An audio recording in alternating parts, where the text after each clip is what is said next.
Hi Flosstube and Instagram friends. Welcome or welcome back to my channel, Contented Needleworker Kim. Today is April 21 of 2025 and this is Flosstube episode number 87. So welcome. If you watched my last video, you struggled along with me to try not to cough the entire video, but I am very happy to tell you that that cough has been kicked to the curb. So we should be good to go. I have 5 finishes to share with you today. I only have 2 whips because the whips turned into finishes. You know, my last video I mentioned that I was going to give myself permission and I was telling all my friends, I'm going to be more of a process stitcher. I'm just going to let myself start all the things, stitch all the things, and not worry about having finishes. And my friend Steph, Late Girl Stitches, actually called me out on that because when I mentioned I had all these finishes, or she's been seeing them on Instagram, she said, hey, what happened to being a process stitcher? Is that thing where we tell you one thing and then we just for some reason automatically do the opposite? I really don't know. This is how it happened. You can see my finishes around me and we're going to talk about each one of them individually. But what happened was before we went on our trip to Utah, my husband and I took that trip to Utah I told you about. I had been working on Beloved and I was inspired to pull it back out. All of my whips are always kind of like, you know, calling to me, nudging me. I love so many of them that, you know, I always want to get them out. But Erica from Fibers and Floss Canada had talked about she was going to start this. And I thought, oh, I have that. She mentioned she'd seen it on my channel and it was done. And I was like, nope, not quite. So I pulled it out and I had been working on it quite a few days before we went, like longer than I normally ever stitch on one thing at a time. And when we got back from our trip, I pulled it back out again and I was able to keep stitching on it until I had a finish. And then one thing led to another and then another. And it was just like, oh my gosh, it's so exciting to have all of these finishes to share with you. I also, when I got home from church yesterday, I hope you all had a lovely Easter. We had a wonderful celebration at our church and a Good Friday service. They were beautiful. And so, but when I got back from the Easter service on Sunday, I actually even managed to cut down 2 frames for these 2 pieces here. I went out to the garage and just cut them down and glued them together. So they're not really, normally I don't like to touch things until they've been sitting for 24 hours and they haven't had any further treatment to them, whether I'm going to do a little bit of treatment like a paint treatment, a wax treatment, decor, whatever, because I think this one's a little bit too gold. I think this one I might be all right with. But anyway, so they're in the very rough stage. I literally cut the foam core and just put them in the frame this morning very gingerly because I like to let my wood glue dry for a good 24 hours before I generally touch them. Oh, this one as well. I'm sorry. I cut down this one and this one. This is a standard size frame. So, so they still need to be the rest of the stuff done. And if you're new, I've mentioned many a time that a lot of the things you see that I stitch, I cut down thrifted frames. And so I make them fit the piece myself. I cut them down and I cut them to the size of the stitched piece. All right, so let's talk about the first one that I got finished when I got back, which was Beloved. This is by Running with Needles and Scissors, Sylvia. And I did use the called for flosses. I do want to remind you, I know when the chart first came out, unfortunately there was a mistake with one of the colors. So it's this one right here. Can you see that? So you have to make sure that you go, well, I can just tell you, this is the change that you need to make to that floss color. Instead of the 317, it's 3831. So that's the only, other than that, I used all of her called for, which they're a combination of DMC and anchor flosses. And I didn't change anything in the way of colors. What I did change, the placement of some of the colors. So you'll see I took the pinks and I replaced the ghosty letters with pinks. I didn't do every other color. I'll show you what I did. And I also added scripture in one of the rows. But other than that, I also had a bit of a challenge. There are directions for the satin stitch. This blue band here is satin stitch. And there were directions that told you how she stitched it to have the placement right. I think I tried what she said. I didn't like what it looked like, so I did a different approach. You may not like what I did, so I'm just giving you that heads up as to how you want to approach the satin stitches, because I came from the sides, and when I met the middle, I just accommodated in whatever size that triangle ended up being. That's what it is. So it's not a full triangle. So antique lace, 40 count antique lace by Seraphim Fabrics. Let me see. So there's my triangle, you can see. And you'll see the pinks. I randomly chose the pinks that are called for, you know, that are in the chart. And I changed those out. I added scripture, changed my colors a little bit. I didn't want to do every other color in the smaller letters, so I used the blue. So you can see the changes that I made. This border, I stitched the entire thing because I just really loved this band of blue, and I really loved the border. And the border is, each flower is 3 different colors, and each section here is another 3 different colors. So it took some time to make those color changes, and it was also difficult sometimes to carry because some of the colors were very far away from each other, so it was a little bit challenging there. But the border actually went very smoothly. For me not enjoying stitching borders, I stayed with it, and that says a lot. So I think this piece is just absolutely beautiful. I loved it from the minute it came out. So this was 2 years ago I started it. It took me 2 years on and off stitching to complete. You can see that I'm going to have to do a little bit. I don't mind that there's nicks and stuff in the frame. To me, it just looks old and antique, but I don't want it to be this color. So I'll do a little something, something there. Some rub and buff, some decor wax, some bry wax. There are lots of options for me. So I had to laugh. I don't know if I told you this story the last time, but Erica said that she couldn't decide whether she was going to stitch the whole piece. And she was pretty determined. She just wanted to stitch the birds. And I think the plan is to be done by this month, right, Erica? The end of April. And she's definitely going to be done. But she cut her fabric so she wouldn't be tempted to stitch the whole piece. And that just made me chuckle. So I hope you enjoy this. I hope that you're stitching it, or maybe you're inspired to stitch it. Even just the birds. Don't forget, Inspired by Michelle Ray on Instagram is she's full of inspiration, and she stitched this on a beautiful like teal colored fabric. I think she put it on top of a stitchy box or just a box. It's really, really beautiful. So let me move that over a little bit so we can talk about the next one that's on top. I think that's everything about Beloved. Okay, so let's move on to Down in the Valley. Another one that by Annie B's Folk Art. When I saw this, when this came out, it was an absolute immediate. No doubt about it, I'm stitching that. I made some changes to this as well. The stitch count is 150 by 155 high. I knew I wanted it to fit in a standard size square frame if possible. So I adjusted and tried to find where I could take out the 5 extra stitches in the height. I don't remember exactly. I know I took off at least 1 stitch between the butterfly and the top border. I also know that I left off a couple of maybe the rows down here, like an extra row of the grass. I'm going to show this closer in a minute. Down here, there's an extra row down here. I may have even compensated somewhere in here because I did want it to come out the 150 by 150. I also made some color changes, and I was going to try to share with you my sheet, which I can't find right now. If we come across it, I did have it. I promise I had it. I will put the changes below if I can't find it before we're done talking. But I moved around some of Annie's colors, right? So I used mostly what she had. I know one of the changes I made is this white is ecru, and I used a Madeira floss, which just use ecru. I just had the Madeira floss, and so I did that. The one I didn't use is root beer float. And I believe I changed that to, if I think of it, I'll tell you. I know I changed the root beer float.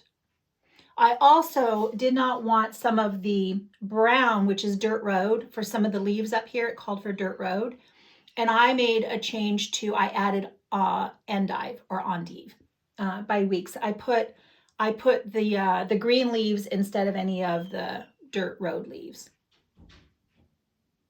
I also changed the rose petal. That's the other color I changed. I changed Root Beer Float to rose petal. And that, I think those are the only changes I made. But when it came to the flowers up here, these two here are stitched, you'll notice, in the rose petal, but they're charted for the ecru, and I made those color changes as well. So, and then of course, the most important thing for me was I changed from Down in the Valley, the lyrics to the song, and I changed it to Scripture. So let me see if I can get that nice and close. Maybe you can see the placement I did. I may have changed a couple of the colors on these little berries as well. I think I used the Tennessee red clay, but I don't remember what she called for. So that house and that just adorable little porch were the first things that grabbed me on this piece. This is just a standard thrifted frame. I don't even know what was in there before, but I haven't done anything to it. The butterflies, major changes there. I used, again, the colors that she already has: Tennessee red clay, rose petal, ecru, some of the, what's it called? The bright, what was it? Bright leaf. That was the other thing I did. I think I used bright leaf for the little dot, individual stitches, the dots, instead of the DMC that was called for.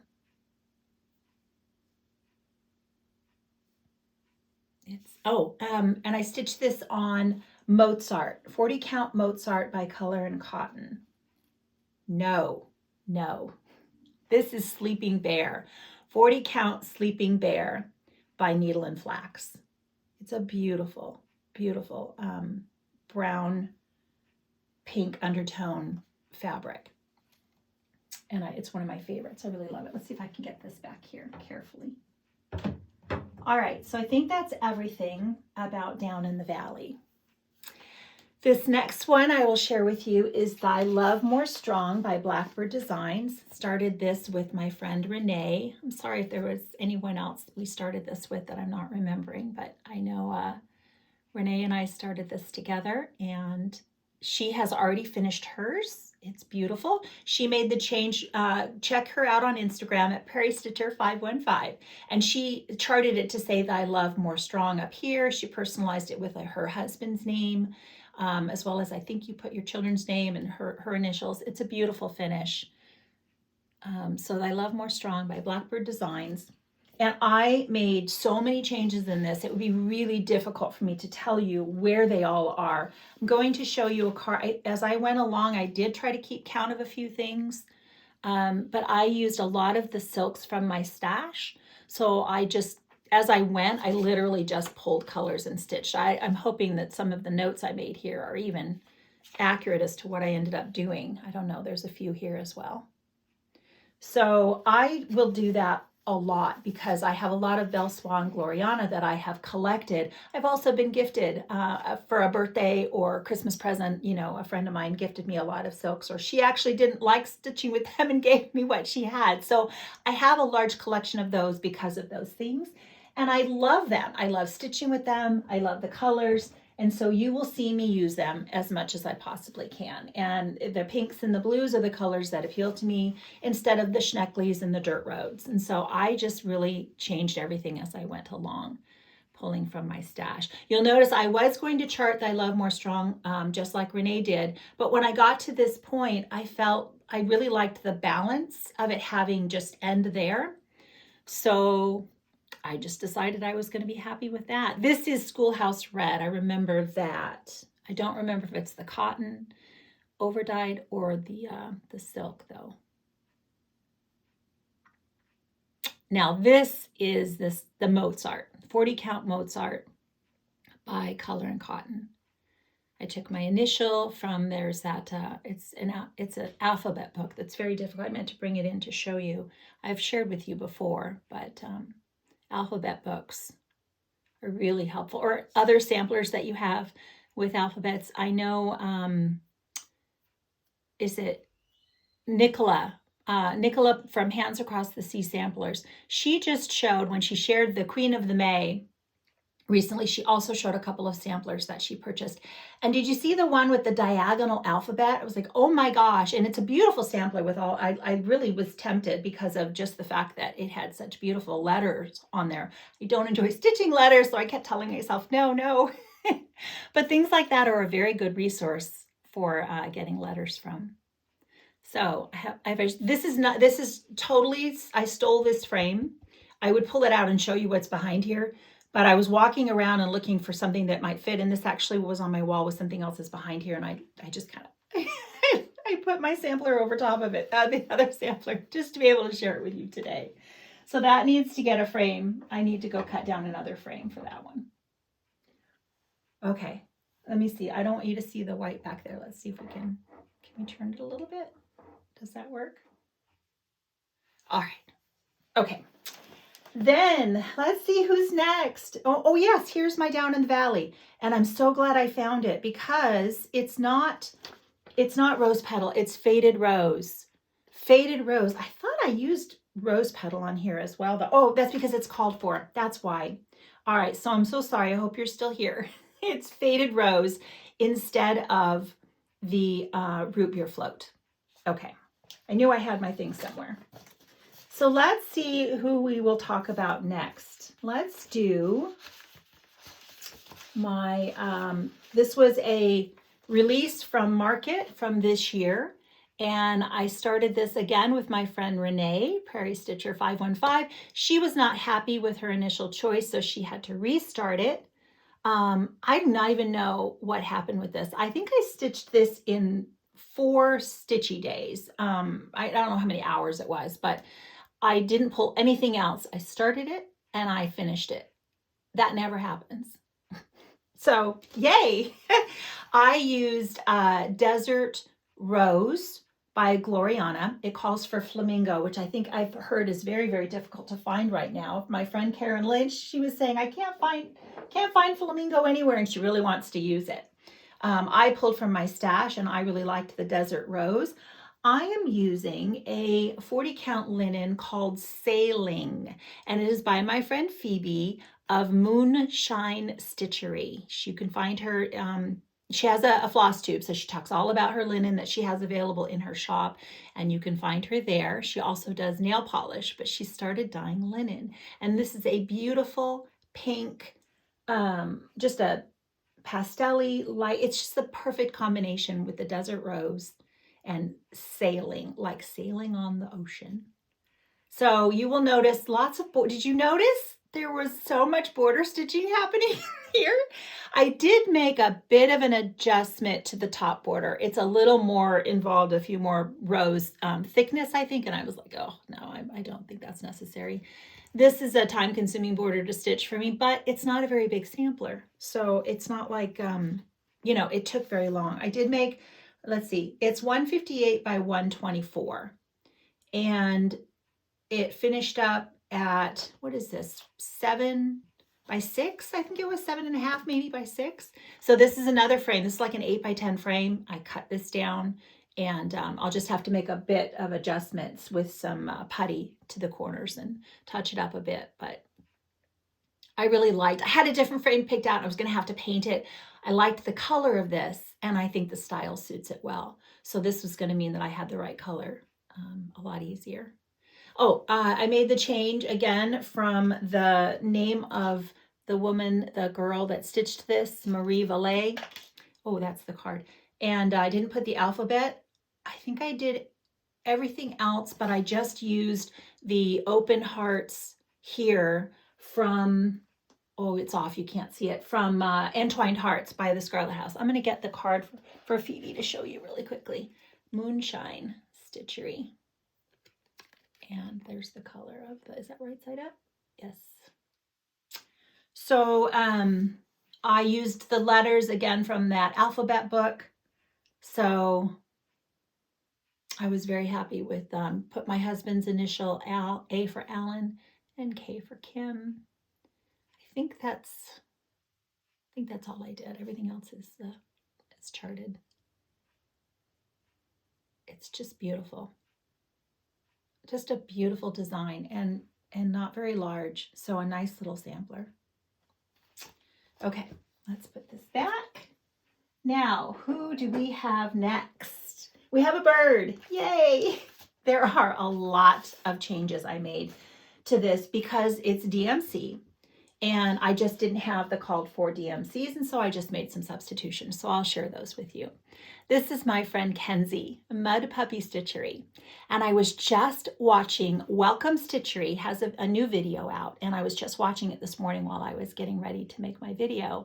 And Justine, the owner of Welcome Stitchery in Blue Earth, Minnesota, is stitching the chart I will share with you next. She's got a wonderful start on it. I was like, oh my gosh, I got to see the fabric that she chose. And so I will share that chart with you and talk about how I'm going to stitch that. But this is the first one in this little series the Tufted Titmouse is the first one. And then I think this was the other one. But Kenzie has quite a few little charts out. If you go watch Karen, the Stitching Owl, she's stitching a few of Kenzie's charts as well so that Kenzie will have some models. She has her designs newly available not only through her Etsy site, but also now in paper chart. And Welcome Stitchery is carrying her paper charts. So I'm very excited for you, Kenzie. So this, like I said, is charted. This is just a digital mock-up that she provided, so she hadn't stitched it yet. And I had all of the DMC colors on my thread list, but as I mentioned, if I didn't have them, because they're in another project, I just made these substitutions. I also want to point out that I changed the colors in the maybe just one. I think I just changed this one color in the flowers instead of the same symbol that's used in the bird. So I used this 818 in the bird, and I used this 776 in the flowers. So you can see if it's whatever I got marked here is what I did. I changed it to be 5200. I also made just a couple of changes where I didn't use, so I don't know what 01 looks like if it's gray, but I didn't do that. I probably extended the white, made it pink. I thought maybe it would have been nice to put a little bit of the yellow down here in the tail, but I'll show you what I've done. So this is just a standard size little, I don't know, what is this, 4x6, 5x7? I can't remember. And I stitched on 40 Count Vintage Tundra by Lakeside Linens. It's just a very soft green. And I just had this, I just grabbed it from the garage when I had finished it. Kenzie asked me if I was going to make it a pillow or what I was going to do. And I said, well, for now, it fit nicely in this frame so I could show it off on my video. So you see how I made more pink at the bottom. I don't think I did anything else. I think I changed the color of the beak. Again, if I just didn't have the colors, I just made a few adjustments as I went. Nothing crazy. Now, we're also going to talk about how I have gone to using my iPad and a digital chart. So stay tuned if you're interested for that, because many of you will be shocked to hear me say that. So this, I had the PDF, Kenzie actually gifted me this chart, and I had the PDF, and so I was able to stitch it from the PDF, and my iPad started with the paper chart, but I moved to stitching it that way and finished it up very quickly just the other day. I don't want it to fall. All right, have I told you everything about that? I think so. So this is the one that Justine has got a very significant start on. She's already got most of the bird and some of the flowers. And I'm going to be starting this and stitching it with my friend Karen, the Stitching Owl. And we don't have an exact start date yet, but I know she is going to do Mud Puppy May. So she's stitching quite a few of Kenzie's charts in the month of May. And so this will be one that will get us started on. I have to kit it up, pick some linen. I just noticed, so it is on a soft green here, and that is what, I don't remember the fabric that Justine chose exactly, if it was a Be-Stitch Me or a Fiber on a Whim. She mentions it on the video. So I am so excited to get a start on this. Perhaps you'd like to stitch this with us. Like I said, we're going to be starting it soon, and it's going to be a very casual sal, but I'm really excited for that. All right, is that everything? Kenzie also has a wonderful finish of Birds of a Feather Circle Together by Mama Loves You GB. And so I have got, I think I have 3 birds, maybe 4, and I have the other half of the circle to finish up. So I hope to pull that out again as well. Mama Loves UGB, her latest, no, 2 videos ago, she shows an antique sampler that she purchased. And I mean, I think my heart just, it definitely went pitter pat, if not full stop. It's a beautiful bouquet of a vase of flowers and a bird, and it's just stunning. And I will be watching for when Michelle has that as a release. She also has 2 other new releases. One of them, again, a beautiful alphabet sampler, as well as, I don't know what the other one was called, but it's really charming. Laura from the Cereal Starter has a start on it already as well. You've seen that in their latest video. So they're on the list. More things on the list. Let me share with you some purchase. No, I have a whip. Hold on. I have 2 whips. One that really doesn't count. I didn't get much progress. But let me share with you what I did pull out. Like I said, all the stitching I've done resulted in finishes. And I think when I stitched this, the monochromatic 1 floss color was such a lovely break from, say, all the floss color changes I had to do when I was stitching, definitely stitching Beloved, the border. There are a lot of changes in down in the valley as well. And a lot of color decisions had to be made when I was stitching I Love More Strong. So I think that was partly the reason why I stayed with this for like 4 days in a row, was because it was 1 color. It was super fast and easy to stitch with just the 1 color. And I think that's what made me think, well, let's see, what else do I have that I'm kind of close to a finish on? And this one was just the 1 color. So those 2 things made me pick this up last night, day before. So Mojo Stitches on a Low Branch, stitching this with my friend Merritt Crawford, the Just Because Buzz. We started this together. There is a beautiful finish of this by Rosie in the Rockies here on Flosstube. She stitched on a really pretty color fabric, and I think she was stitching it for a friend. But was there another? I think there was another finish on Instagram. I should have looked that one up as well. So I am stitching this with DMC Floche in the color Blanc. This is a floss I got on 123 Stitch. It's by DMC Floche, Floche. I don't think you can see the name on there. It's very tiny. Can you see that? Comes in different colors, not all the DMC color range, but the beauty of this, I think I first saw this, is why I'm familiar with it, was because of Laura Stitching by the Shore. She's using it for one of her projects, and it is the equivalent of close to like 2 strands of DMC. And the reason I chose this is because I am stitching on 32 count, and I don't want to use 2 strands. And so being able to use 1 strand of Floche on 32, this is Clay Pot by Lakeside Linens. It's a beautiful color, very difficult to get. This is like it. This is all I have. But it's 32 count. And so getting the coverage, can you see the coverage there of the Floche on the 32 count with 1 strand? I'm thrilled with the coverage. So if I ever want to do something on 32 count, I like the idea of being able to do it. I like the Floche versus the sulky thread. Just the twist of the sulky is not my favorite.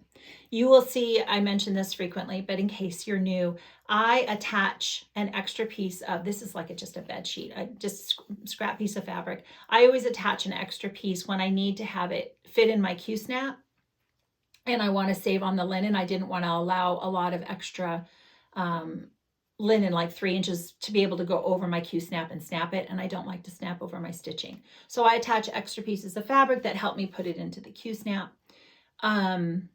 And all the dangly threads are because I will do the away start for my thread. I also do the away. So when I finish, I'll drag it up in a stitch path, and I will stitch over this and clip it from the top when I get there. So that's what a lot of the threads are like. You know, I'm going to be able to secure these with leaves and stuff.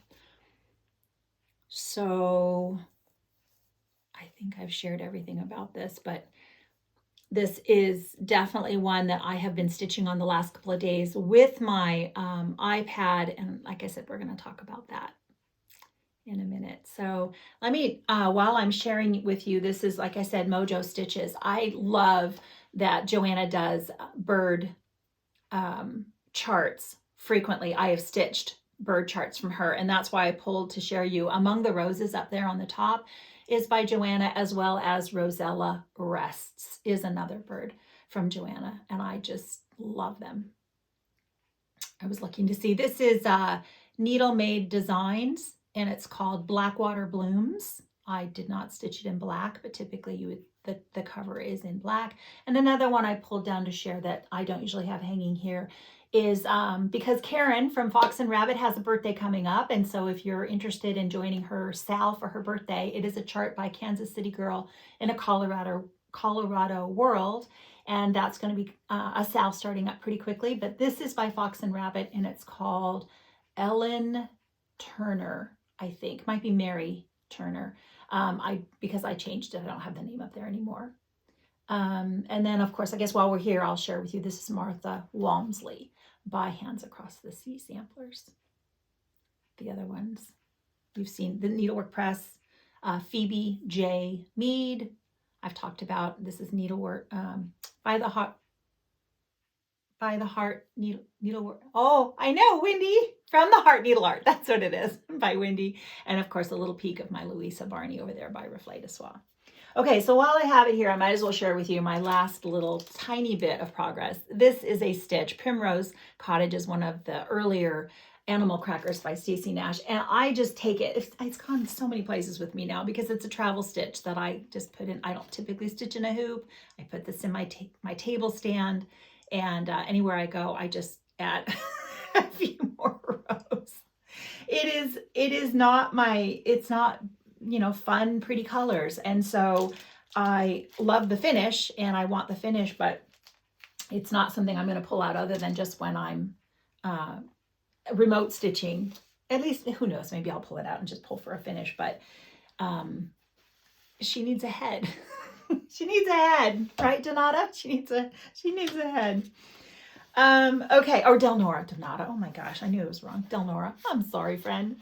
So let's see, what do we have next? I'm going to move my pile off here and think for a moment about what I want to share with you next, because I do have some purchases. So let's go ahead and talk about my purchases next.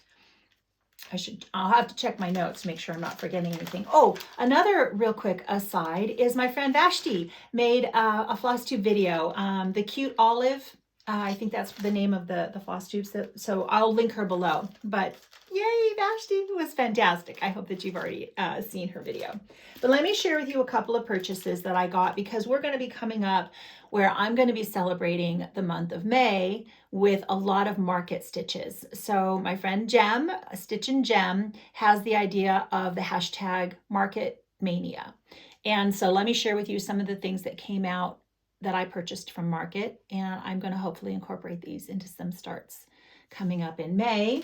This is the Shakespeare's Peddler Joy, and I purchased this when I was at a Stitchy meetup just the other day at Grand Central Quilt and Stitch in San Marcos. This is the store you'll hear me talk about. She's starting to carry all the things, fabric, floss, charts, and there's a Stitchy meetup there the 3rd and 4th Saturday of the month.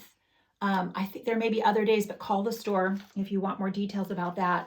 It was so much fun to go there just a couple of days ago, and it was so much fun. It was so much fun. There was a lot of gratuitous bell ringing because I was telling everyone I have 5 finishes, and so I was ringing that bell. It was hilarious. We had a great time.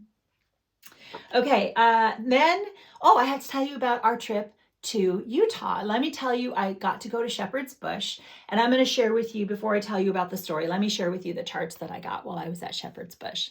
This is just adorable. Obviously, pinks, reds. It's just so cute. I thought I had put the 32 count, is it persimmon, in my pile, or pomegranate, 32 count pomegranate fabrics by Stephanie. They had the little individual cut size pieces just the right size. I thought I'd put it on the thing, but it didn't make it to the thing. So I will just have to find pink. Not a problem. I have pink, and then I'll just stitch it on 40 count, which I prefer anyway.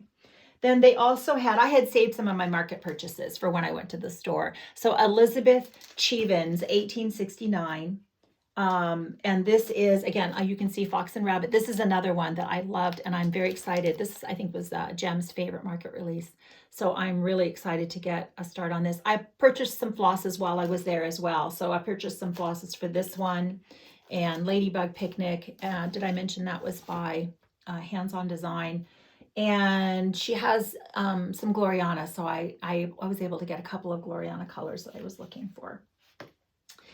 Okay, let me do a couple more. So for the Market Mania, I'm going to continue my progress on From Velvet to Linen. There is a fantastic finish on Instagram, and the name of the stitcher is ALE_Kate_stitches. And so you see her progress as she's gone along it was just released, and she used the NPI, and she has a finish. I just saw it pop up this morning. So it is beautiful. I'm also going to definitely be making some more progress on my Two Sisters 1809 sampler by Twin Peaks Primitives. I think these are not new purchases, but these are things that I'm going to be stitching for Market Mania. There will be others. I guess let me just continue in that vein very quickly while we're here. I'm going to start Lily by Stacy Nash, as well as Renee and I are going to stitch the JBW. This is Georgian Floral Basket. I hope to get a start on Little Robin Designs, the Fanciful Sampler, which I mentioned with, oh my gosh, the Seattle Stitcher, Megan, the Seattle Stitcher.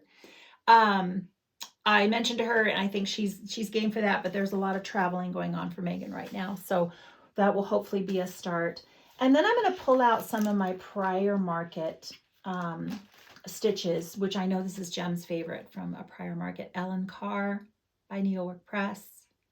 I've got to start on this already, as well as Marianne Aldred by Needlework Press. And I have a start on this as well. So these are some Market Mania plans that are going to happen coming up. I want to remember, I feel like I'm getting off track as to what I wanted to share. We still have some new purchases, and I want to tell you a little about my trip to Utah and my stitching with my iPad now. Just a reminder, I signed up for summer school first thing this morning. And this is also mentioned in the newsletter. So the Attic newsletter, the new one is out, and it shares there's a sale for this going on Instagram right now. So it's Mary's on Monday, Stitch Mary's on Monday, something like that. But Marianne Buck is an exclusive to the Attic. So I have my start on that, as well as a reminder. I don't think I told you, I meant to tell you this right at the beginning. I can't even remember if I have now, that to sign up for Aimee's retreat that is in September. Where are my notes? Oh, where did I put my notes already? So September 19th through the 21st, my friend Aimee, Mrs. Flossie, has her first retreat. So if you go to the www.stitchflossie.com, you can sign up, and you have to do that soon because she's going to have to close signups here pretty soon. So don't forget, I'm going to go to that. I'm so excited. And then let me look at my notes very quickly to make sure I haven't gotten too far off track. I think we're doing well. Gosh, yeah, I could tell you about Utah, new stuff. Okay.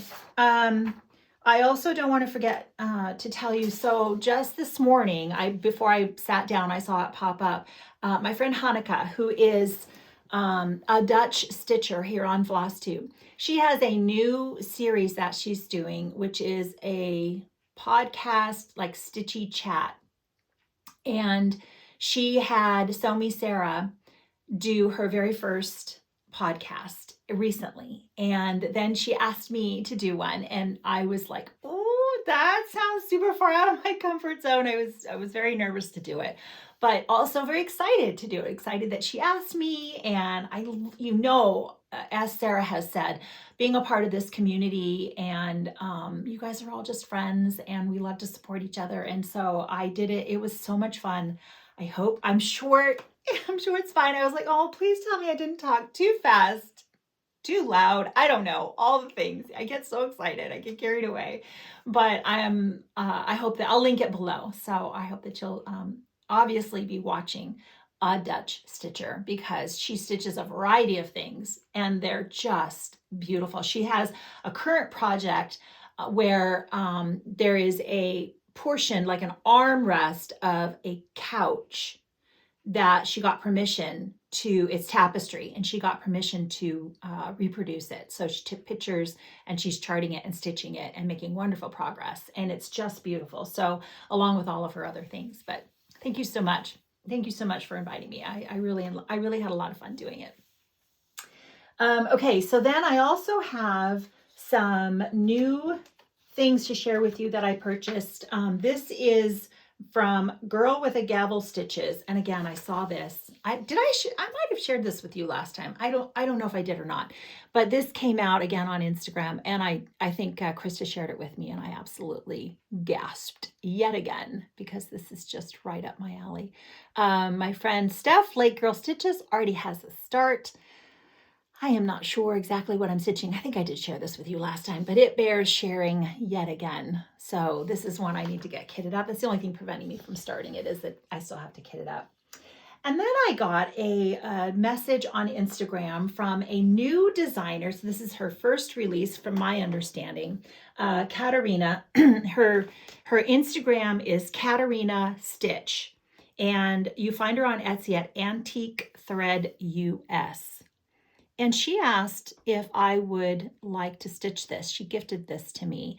And I saw the chart and I said, oh my gosh, that is absolutely something I would love to stitch. There is a bit of overone. I think a lot of the, what was overone? I remember looking at it. Maybe her name or the alphabet. I can't be sure, but I really only plan on stitching this center portion. I love stitching these types of, I should pull those down for next time. These little middle motif sections. It looks like a Berlin wool work. I don't know anything about what defines something as Berlin wool work in the way of motifs, but to me, that's what I think of because I've been seeing a lot of those. Susan Stanley has that lovely little oval stitch that she recently put out. So I am just over the moon to get a start on this. And I just have to kit it up. I've just been finishing all the things lately. So I know I shared this with you. Just a reminder, there's going to be a sale starting up for this. So this is another one I want to get started here pretty quick. And I think I got my punch needle primitive magazine. So there's some fun things in here as always. So I think that's everything except for my trip and me using my iPad now to stitch from, right? So let me tell you, our trip to Utah we always have a wonderful time. It was beautiful. There was snow on the, is it Wasatch mountain range? There was snow on the mountain still, but we didn't have to drive in snow. It didn't snow on us or any of that. It was cold, but we knew that. And so we took the appropriate clothing to wear so that, we wouldn't be uncomfortable. And we mostly just drive. We don't hike or anything like that. So it was fine. We just couldn't really get out and walk around the towns very much because it was just a little too cold. But when we landed in Salt Lake and then we drove to Ogden and I got to go to Shepherd's Bush, it is charming. I knew from one of the things I love is that you can take virtual tours of these stores when Flosstubers make videos of the stores. And so before I got to go to Acorns and Threads, I kind of knew ahead of time a little bit about what it looked like. And so Shepherd's Bush, it's charming. It's just a very lovely shop. And she had, again, and I already knew this, so a lot of Shepherd's Bush on display, Halloween, Christmas, and some seasonal, like Brenda Gervais or May Plum Street. She also had a lot of market stuff. They were just all laid out, right? When you walk in, there was a whole section of market, and which is where I purchased several of the things. There's, they had some linen. I didn't get any linen, but I was tempted, and I bought a lot of flosses. So it was a lovely visit. I met Karen, she was in there sharing her finish from a retreat. It was a Brenda Gervais piece. And it's beautiful. I was like, oh, when's that coming out? I don't know what it was called or anything, but she was sharing her version of her Brenda Gervais finish. And we were chatting, and she has a great idea. She finished Lily, the Animal Cracker by Stacey Nash, but she has her holding a little flower. She just went and got a little flower from Hobby Lobby, a little tiny snippet of a fake flower, and put that in her hands because she didn't want to do the spool. And it was just adorable. So I'll put the name of her Instagram below if you want to go see what her finish looks like on Instagram. So Shepherd's Bush, it was a lovely visit. I really enjoyed myself. We went from Ogden. We also went up towards Bingham and Logan. And on the way up there, am I doing it right? Up, down? I think it was up. From there, we went to it's called Bear River Migratory Bird Refuge. It's like a 12-mile loop. You just drive, doesn't cost anything. You just drive the loop. And it's like a portion of Salt Lake jets off. And so there's marshes and the water and all of that. And it's exactly what it sounds like. It's a migratory bird refuge. Wow. My husband knew ahead of time that we were going to do it. So he took binoculars with us. And thank goodness, because they really were necessary to truly be able to see the birds, especially my distance vision is awful. But so to be able to have the binoculars, and it's one of the things we've done now out of all the trips that we take. It's a favorite thing that we've done for me. I think for my husband as well. But wow, it was. We saw a great blue heron. We saw the northern white pelican. See the birds. I live in Southern California, as a reminder, and so these are not birds that I get to see, in my backyard. There are a lot of the little birds. I know we bought a bird chart so we could kind of see, but a lot of the little birds are too fast. Like, I wanted to see some bluebirds and things like that, but they're so zippy. We saw the red-headed blackbird, blackwing? I'm not refreshed my memory recently. And that was a favorite of my husband, was that one. Yeah, the yellow-headed blackwing. Anyway, birds, beautiful, amazing. It's fantastic. If you visit the area, live in the area, highly recommend it. And then another thing we did was, again, an aviary. So Tracy Aviary. Can't remember exactly where we were at on that trip, because then we went down to Park City. So it was on our way down to Park City. We went to the Tracy Aviary.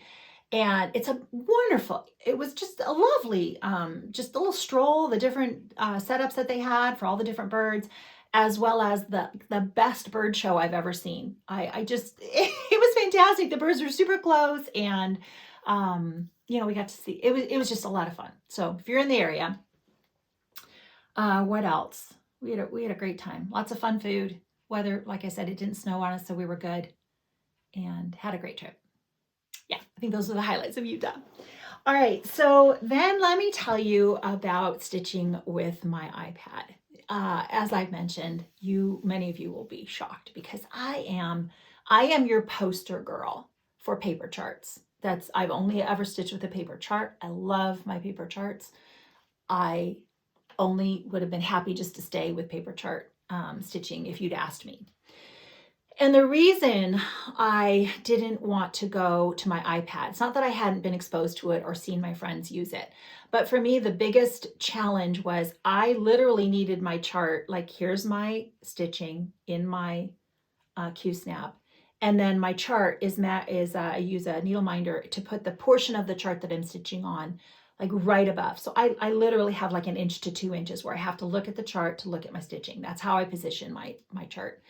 And that is what I needed, because to have to look, my thing I would always tell friends is to have to look away to, say, my coffee table or wherever my iPad is sitting, to look over there and then look back to my stitching. Just that distance was not going to be good for my brain to remember. And the way I stitch is my Lowry on my couch with my legs out in front of me. My Lowry is snugged up next to the couch. To the side of me, my pole lamp is sitting right behind there. And so it's literally pole lamp, Lowry. And I needed, how do I get my iPad, which is my, device that is too large, too unwieldy? How do I get it positioned right where I need it? So the challenge I've been having, and the reason why I really needed to figure out whether I could use my iPad, was because I'm struggling with some of the paper charts. And this is just me. This is just my personal difficulty. Is some of them are too small. Some of them, if it's something I put on Etsy and it's a download, maybe it's charted in color and I can't get a black and white copy to come out very well. Those are just some of the challenges, and I'm having it frequently. So I can't change everybody else, but I can change what I do. And that's all I was looking to do, was how can I now make these charts that I want to stitch work for me. So I decided that the only way that I could manage it is if I could get some stand that I could bring my iPad close to me, right? So I got on Amazon and I looked up iPad stands and found one, thought give it a whirl. It wasn't super expensive. I don't know, it was 20 bucks. And it's got the arm. I'll try to put the name of the one I got. I don't know how to link it. If the 20-something-year-old will help me link it, I'll try to link it. But, and I'll put a picture on my Instagram of my current setup so that you can kind of see what the stand looks like and stuff. But the stand snugs up. First I had it like boom, boom. And then the third thing was the stand. So I was kind of like in a bit of a cage. I was like, woo, once you get settled in your stitchy spot, you're in. It's not like easily getting up and down. But I pulled it up to the edge of the couch and I brought the arm over and I was really able to get the iPad close enough to blow it up and be able to see what I was stitching on. And it worked perfectly. Now I have the largest size iPad I could get, because I only watch my iPad. I can't even see. We have a small TV. We only have one TV and it's small and I can't see it. If there's anything that my husband and I are watching and there's words, my husband has to read them to me because I just can't see it. So my iPads are large. I don't know, is it like 10 inches or something? So it fits the 10 inches. And I have two because my iPad was getting old and it was making crinkly noises when I was making videos and stuff. So I have it for reserve, and then the one that I'm making videos on today. So I have the one I can watch Flosstube on on my coffee table, and the one now that I'm going to be stitching from. So because it's an iPad, I was researching what's free. I don't want to buy, I know there's Pattern Keeper and Markup RXP. And I have to tell you that I was not surprised that I'm happy with the actual performance of working from the thing, because I only ever hear wonderful reviews from both of those two products. Everybody loves stitching from there. They won't go back. I knew that would be a thing. It was really just placement. So being able to use my iPad, I wanted to try something, and I wanted to try, for free to see whether this was going to work for me. And I discovered that I was watching my friend Rachel, Pacific Coast Stitcher, and she had mentioned that at a recent retreat, she showed another stitcher how she uses her iBooks to stitch from. She didn't tell you any more details about it, but I have since mentioned to Rachel that just her mentioning that led to me researching it. And I said, please, I think it would be really helpful if you did a tutorial. So she's going to be doing, I'm sure pretty quickly, hopefully quickly, I shouldn't speak for Rachel, but she's going to be doing a tutorial on how she uses iBooks. So if this sounds like something you're interested in and you want more information, look for that. Okay, so she mentioned it. I Googled it. I found out talking to my friend Shelly, and she's like, it comes with your iPad. And it's like, oh, okay. It was so simple.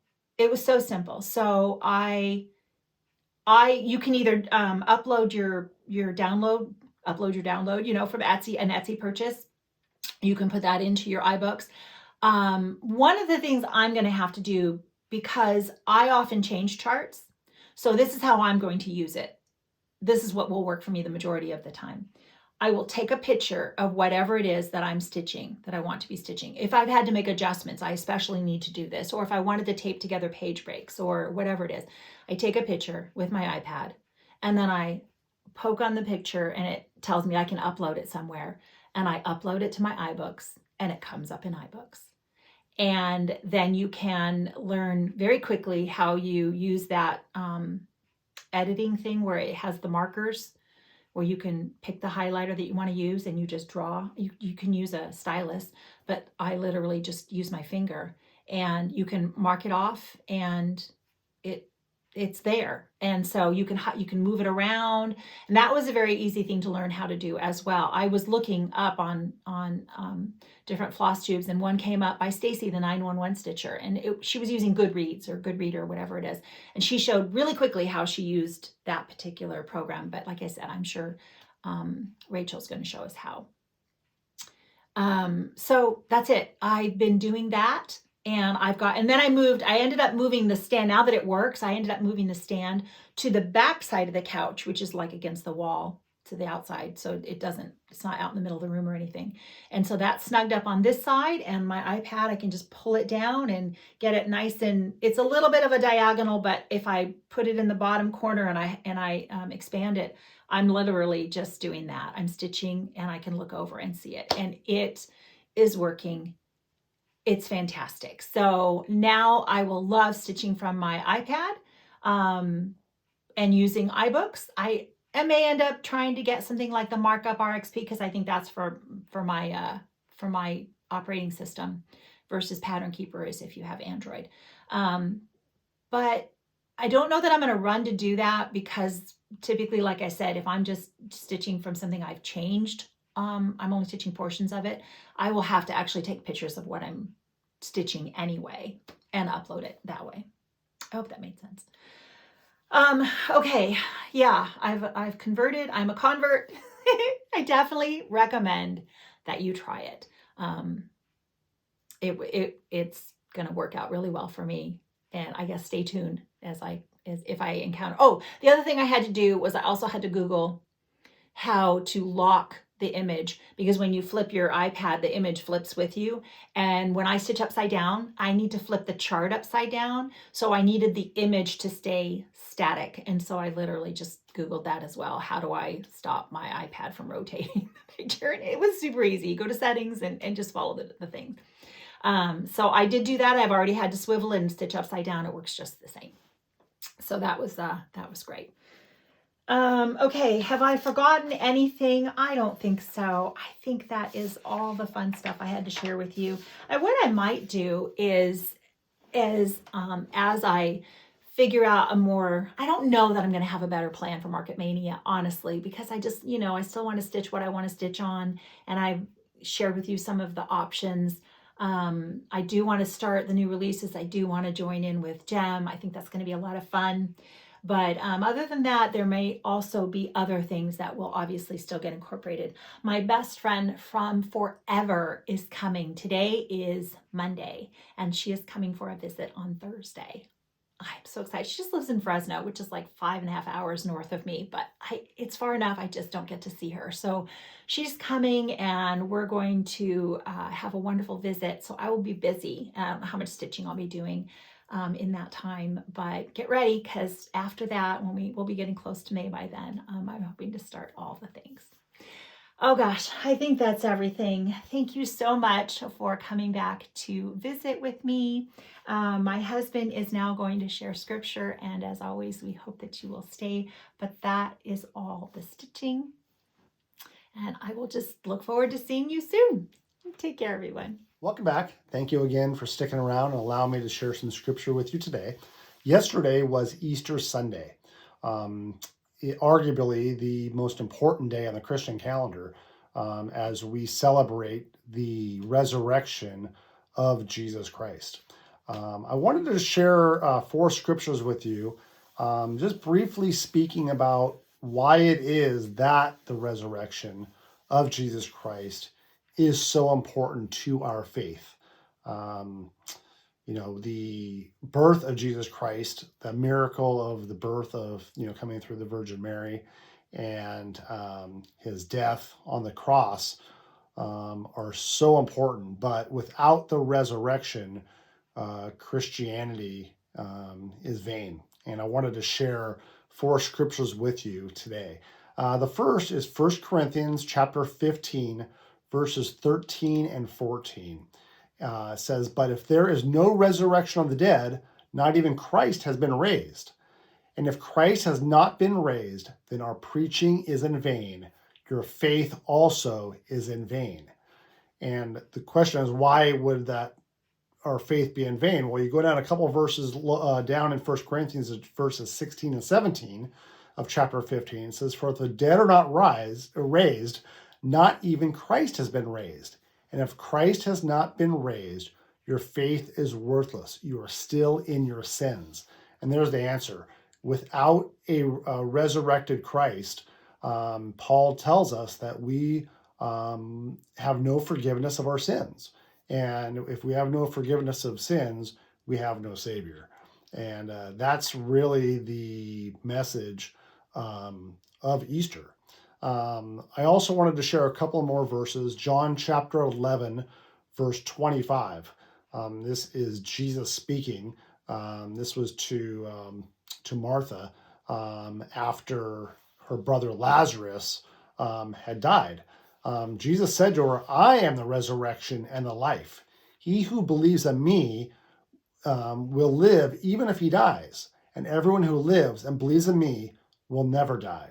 So again, Jesus here speaking to Martha, assuring her that the true resurrection and the true hope of heaven, the assurance of heaven, comes through our faith, believing in Jesus Christ. And then lastly, I wanted to share 1 Peter chapter 1, verse 3. And Peter states, Blessed be the God and Father of our Lord Jesus Christ, who according to his great mercy has caused us to be born again to a living hope through the resurrection of Jesus Christ from the dead. Again, Peter stating that our hope, our assurance, our hope of heaven is coming from the resurrection of Jesus Christ. As our pastor was stating yesterday, as Christians, it's because we have this living hope, because Jesus Christ was resurrected from the dead, and that we too will be resurrected, and our mortal bodies will be, that are perishable, will be imperishable when we get to heaven.